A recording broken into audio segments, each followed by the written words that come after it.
as late as this one is coming, this portion of the video is going to focus on omissions of other developments that I missed out on in light of doing all of the coverage.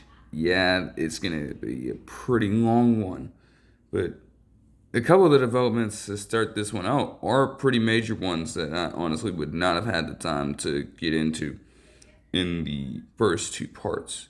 So to get straight into it, we have a new Hall of Fame as of last Wednesday, as the Hispanic Football Hall of Fame would be officially created. And they're going to have some pretty big names running the entire thing. Because, as this quote states right here from an article put out on its release last week, former NFL head coach and Super Bowl winner Ron Rivera and Pro Football Hall of Fame lineman Anthony Munoz will serve as founding board members, according to a news release, end quote. It is honestly a major step forward when you think about it, because in reality, they are, when it comes to Hispanic people, a group that is somewhat underrepresented in the National Football Hall of Fame as it is. I mean, you don't have, there are definitely a good number of people from all different parts of the world, but it's mostly American people that make up a vast majority of the current members of the Hall of Fame today. And with the, I guess, kind of limitations on inductees on a year-to-year basis, it does leave very little room for, honestly, any player who is deserving of such a status in Canton. Any person, how many times have we seen different people be passed up who we think personally are deserving of it on an annual basis, and they wait years and years and years down the line to get in.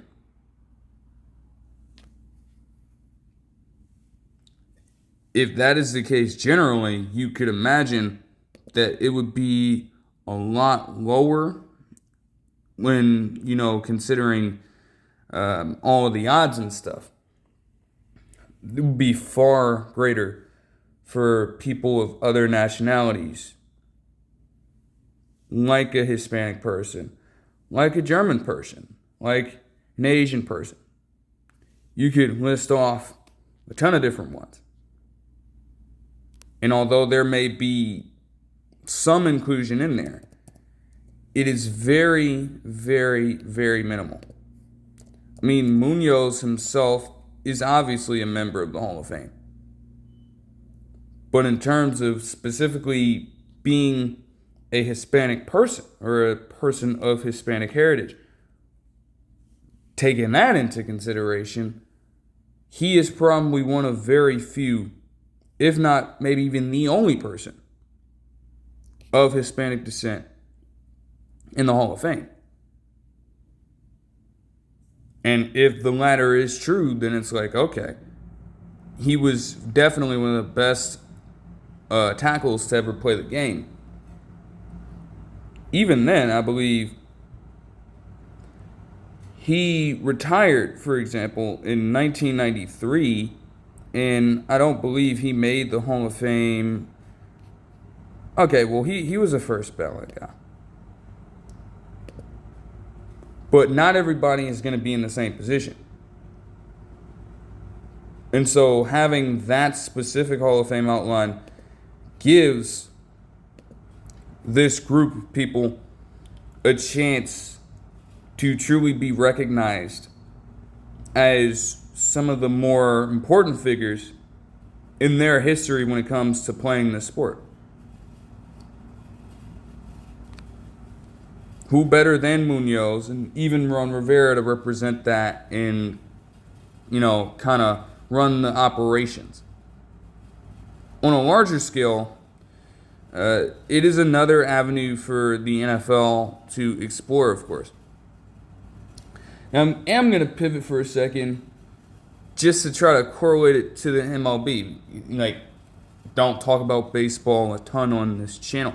But when you look at what baseball has done when it comes to trying to have, more inclusion in their general coverage and recognition of past figures of the game, they had the Negro Leagues Museum, for example, and also, like, within the past few years, they started taking into account players from the Negro Leagues and putting them into MLB record books, for example. They had the baseball game last year at a very important place for any kind of African American baseball in Rickwood Field. And obviously that was a commemorative game, not just for the notion of the Negro Leagues being played there, but also with the untimely death of Willie Mays, just like a day, I think, after festivities or like the entire event started.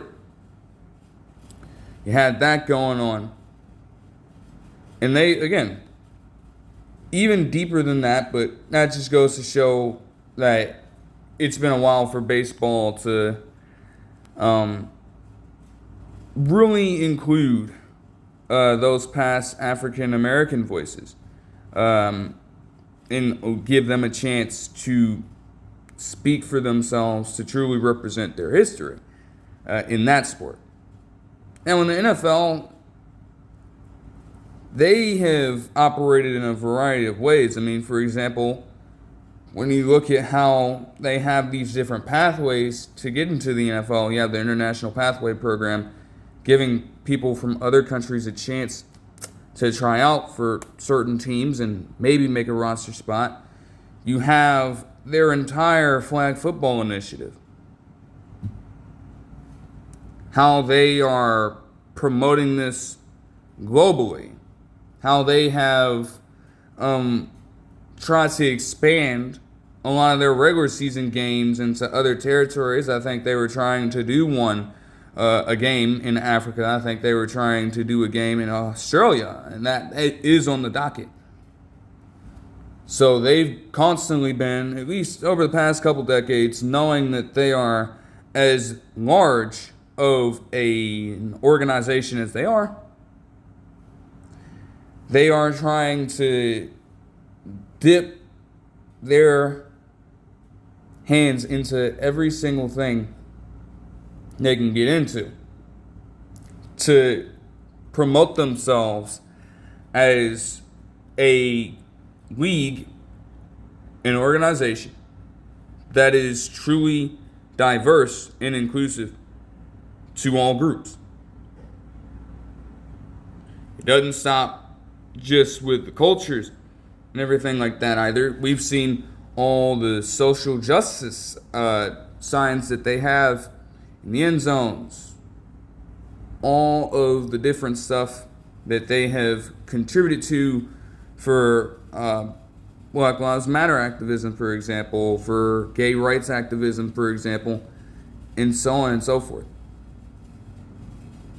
Having a Football Hall of Fame specifically dedicated to Hispanic people is yet another step they're taking in that front.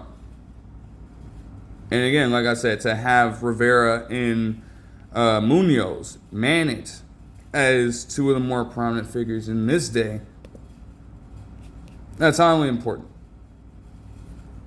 With me talking about just flag football just a little bit ago as well, they've already got plans to implement a sort of event around that starting next year. In fact, as this quote says right here, the Hispanic Football Hall of Fame also announced Wednesday that it will host, in partnership with the NFL, an International Flag Football Championship and football camps featuring the top Hispanic high school players from around the world. End quote. They've already been ramping that up since the start of this decade. In fact, the very start of this decade has seen flag football just take a massive leap into the national spotlight and international spotlight with a ton of the players that they've given these kinds of platforms. And by having that sort of, not necessarily a workshop, but just another sort of all-encompassing event to give even more people down the pipeline an opportunity to rise through the ranks and get themselves in similar spots to continue this trend is smart, and again, is of huge benefit to Hispanic people. So I do say all that to say that there is absolutely no problem with this whatsoever. You know, again, in a day and age where I'm not going to, how do I put this? With the advent of different technology, social media, and how you can parlay that into national exposure, if you are truly trying to represent a group of people with just how many tend to be in those spaces, even though you may face a few difficulties and obstacles, of course, that's naturally going to happen.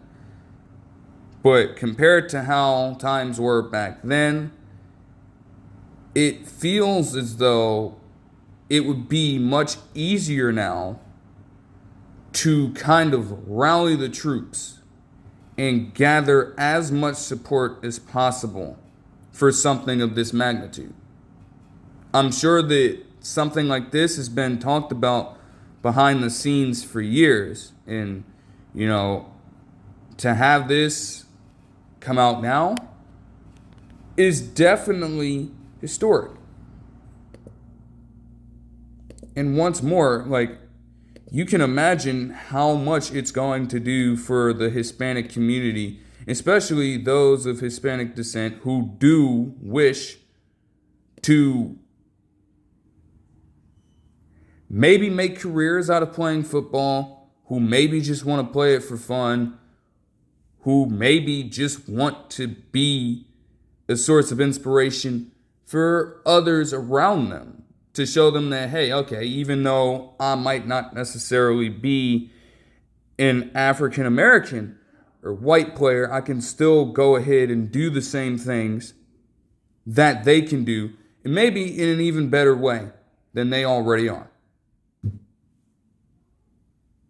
And that's something that you just have to respect, honestly.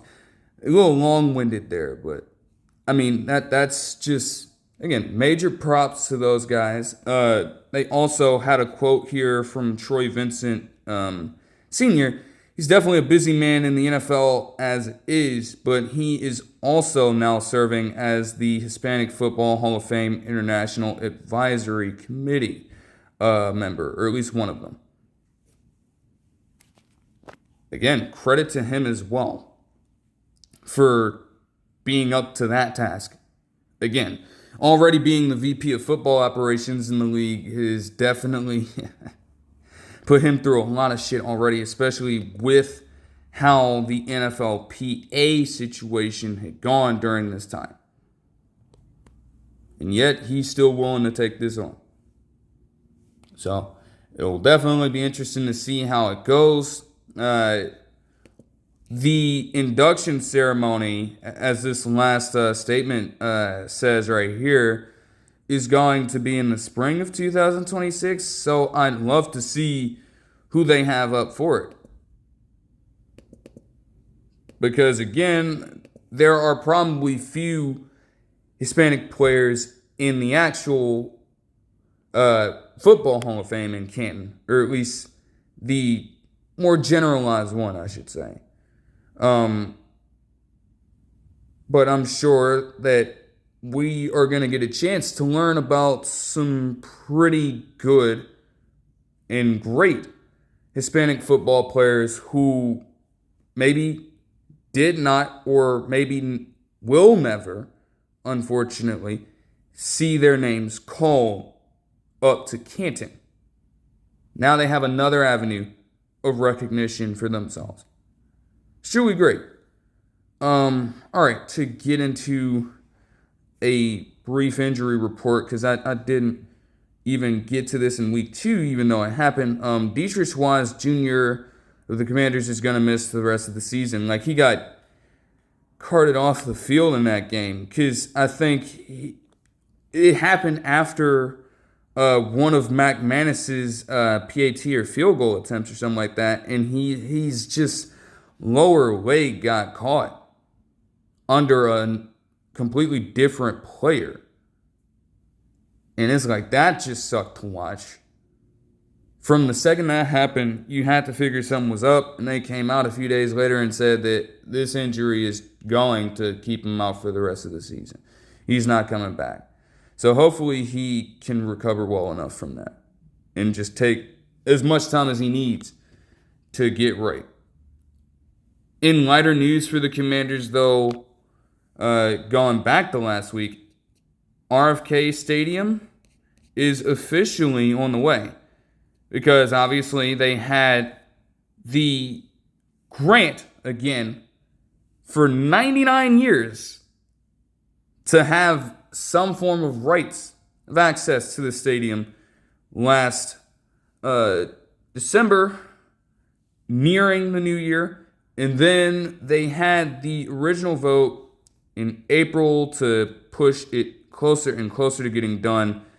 There was a vote about a month earlier or so that, again, they just needed to figure out a few more logistics, get some more things straightened out, and people, for the most part, were still on board with it. But this last one was incredibly important for the entire thing, and it's going to happen. As this quote says right here, the bill passed by an 11-2 vote and can now be sent to Washington Mayor Muriel Bowser, who negotiated the original plan with Commanders owner Josh Harris in April, with the team contributing $2.7 billion and the city investing roughly $1.1 billion for the stadium, housing, green space, and a sports complex on land bordering the Anacostia River. End quote. As part of some of these other quotes state, and the article touches on, I mean, you know how many jobs are going to come from that alone. Developing these places, making sure that they are up to the proper accommodations for the people who could be visiting there, just coming through, or could be living in this housing. It's going to be massive. And for an area that was pretty much just out of functioning after the Redskins departed from there.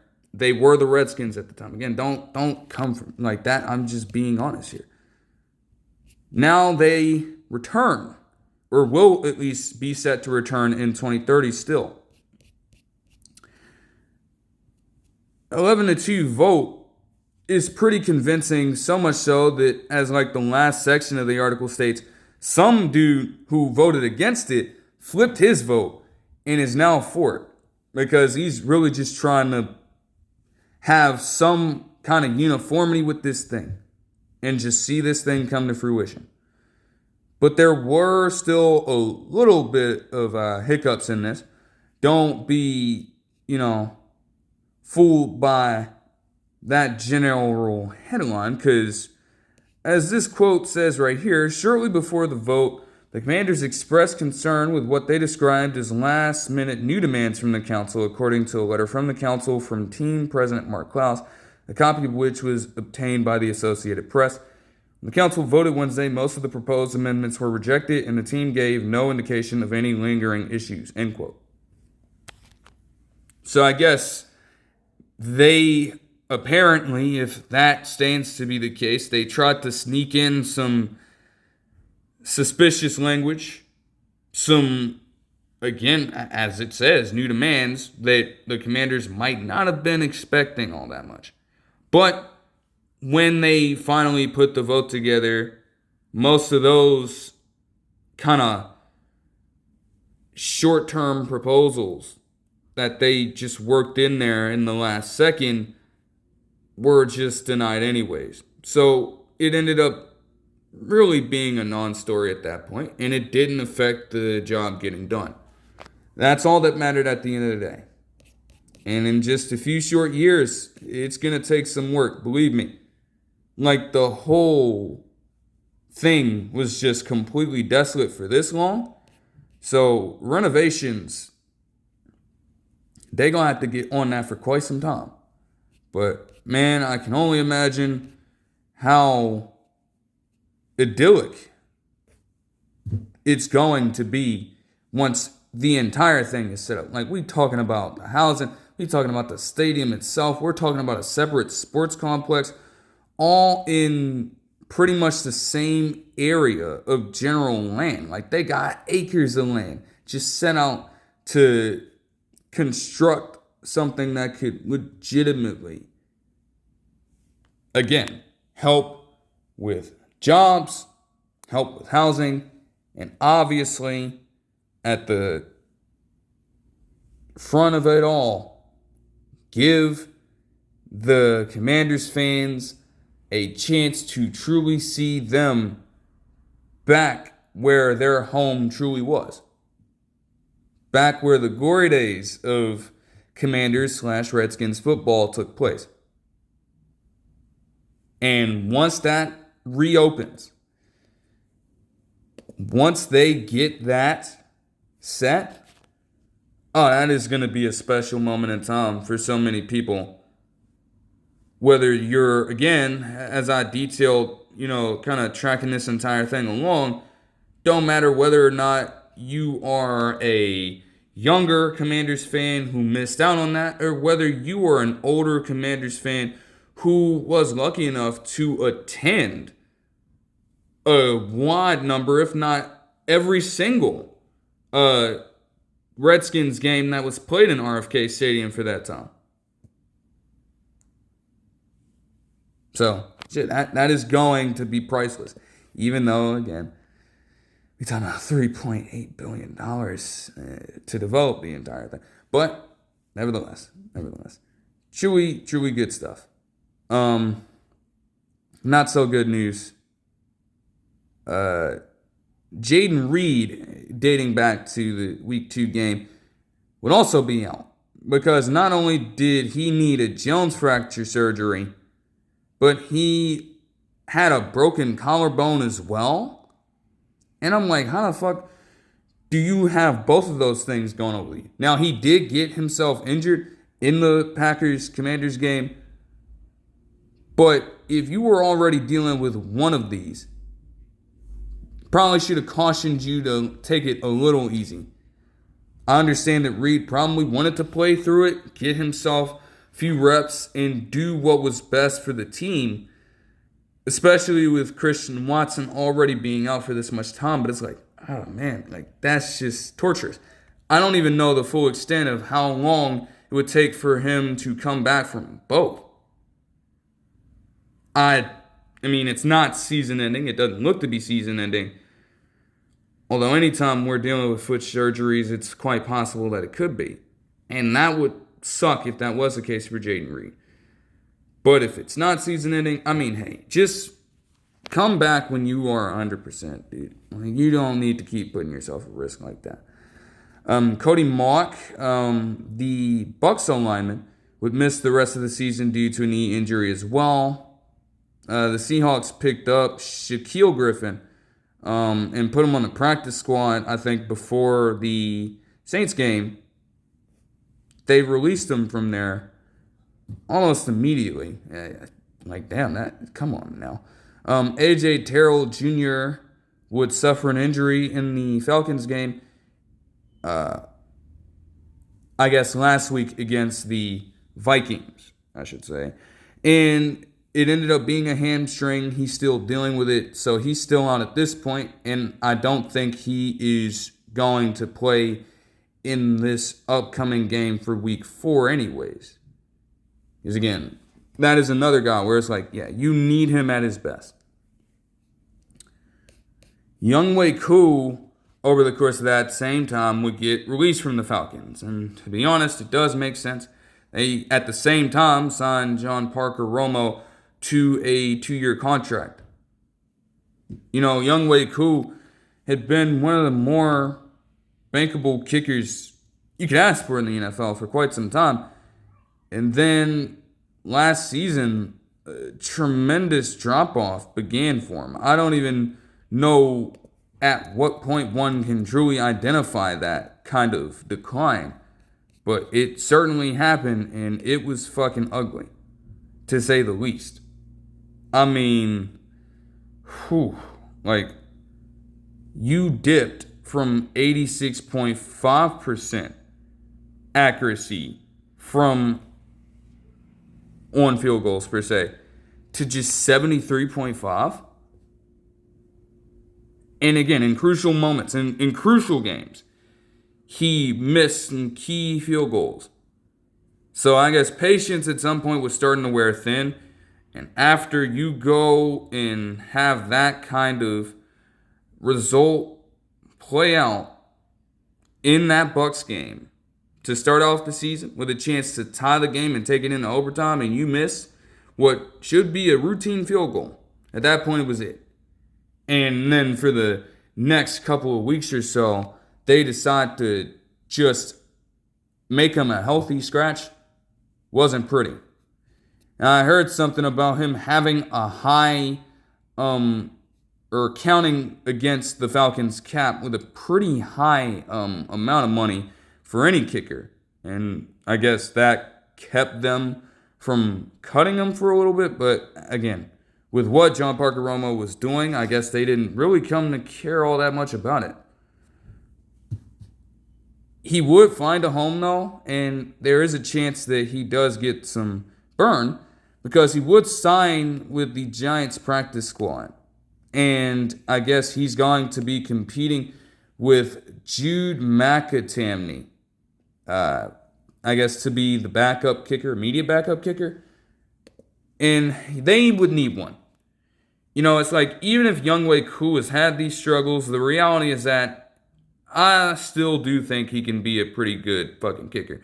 And Graham Gano, again, if you're going to constantly have these situations where he is getting himself hurt just before the start of ball games, leaving you in a spot of desperation because you don't actively carry a backup kicker on your team, like, nah, that shit is going to have to change around now.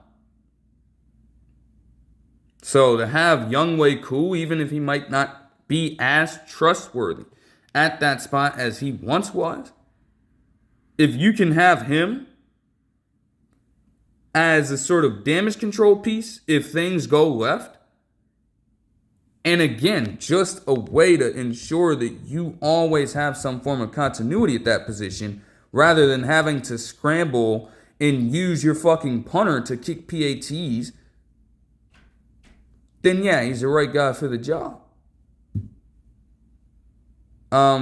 Speaking of another Falcons player, Mohamed Sanu Sr. would retire from the NFL after 10 seasons. Now, he had not played in the league since 2021. No team was checking out for him whatsoever.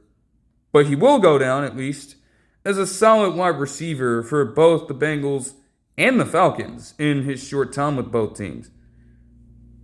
I mean, he would just always have these kinds of random plays and catches that just caught teams completely off guard.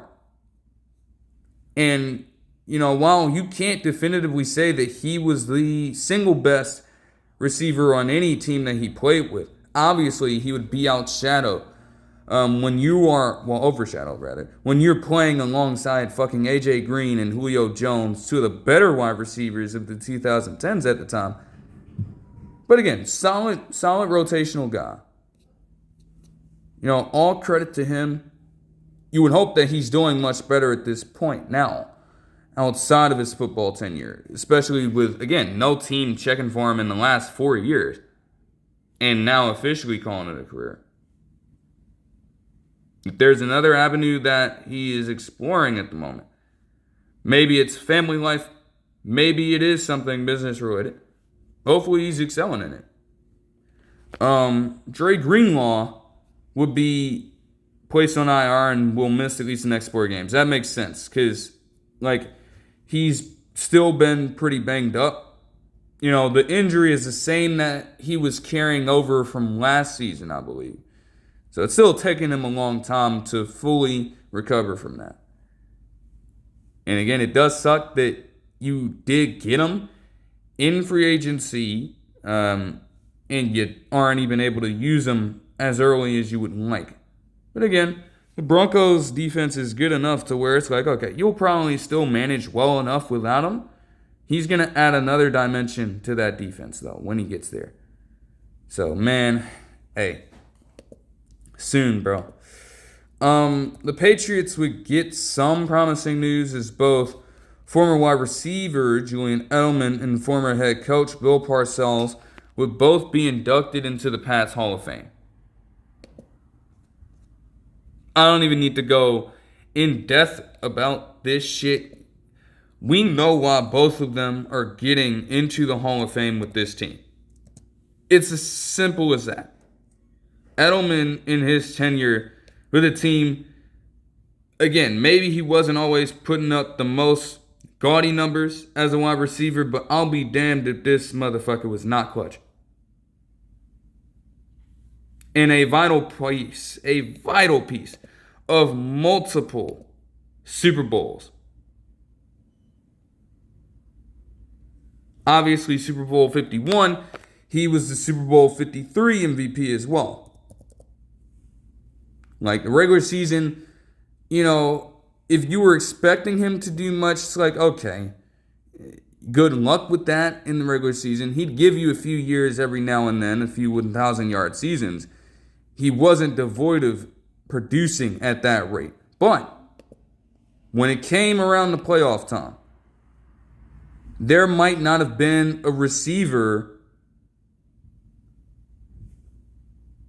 at least in that time span, that was more reliable in the playoffs than Julian Edelman. There are probably some other names vying for it, but Edelman's contributions are so well documented in the postseason that it's hard. It's hard to kind of surpass him when talking about that kind of stat. Truly. And then Parcells, at the very least, I don't know. His overall resume speaks for itself. But again, he did have a .500 record with the Patriots.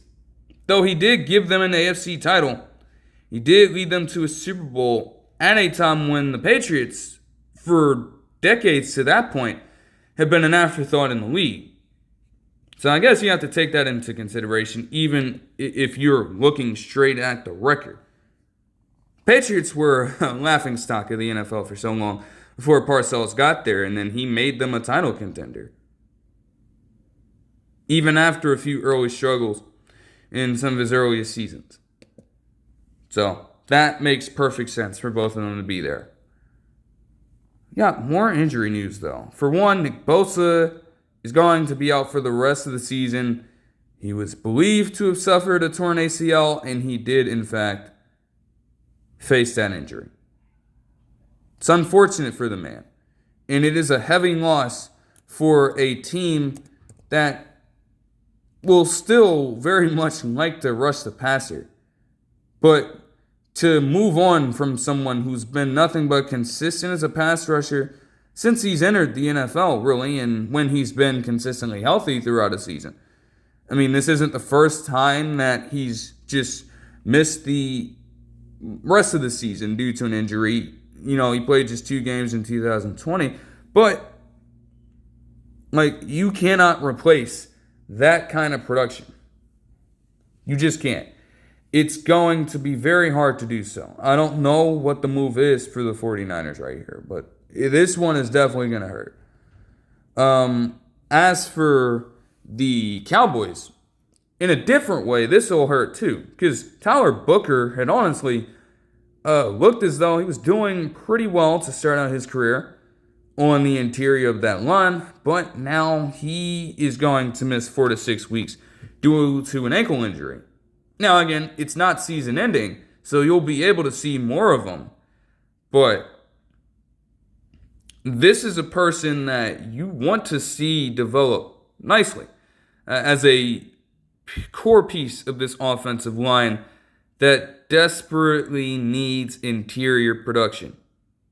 Desperately. And they want to ensure that they can get consistency from their entire offensive line. I mean, long gone are the days of Zach Martin, Travis Frederick, and Tyron Smith holding it down. This has been something they've been working on ever since all of those players started to wear off. Again, guys like Martin and Smith were still good, but man, wear and tear was getting to them. And again, Frederick, unfortunately, just suffered a condition that was so rare, and yet it prevented him from ever being able to play football again. He had no choice but to retire. So that is what it is. Booker could be a nice kind of player to turn this around for them. They just want to have him out there for as long as he possibly can be. The Commanders would sign Jack safety Darnell Savage Jr. to a 1-year contract because they cut him and he'd just been sitting around for a while waiting for someone to take a chance on him. The Commanders getting him probably does make some sense. Like, I don't know. Their safety core is a little bit questionable. So to have Darnell Savage Jr., the Maryland man, by the way, come closer to home and don that Commanders jersey does make a lot of sense. He's still a respectable enough player who can get the job done for any team who is in need of his service.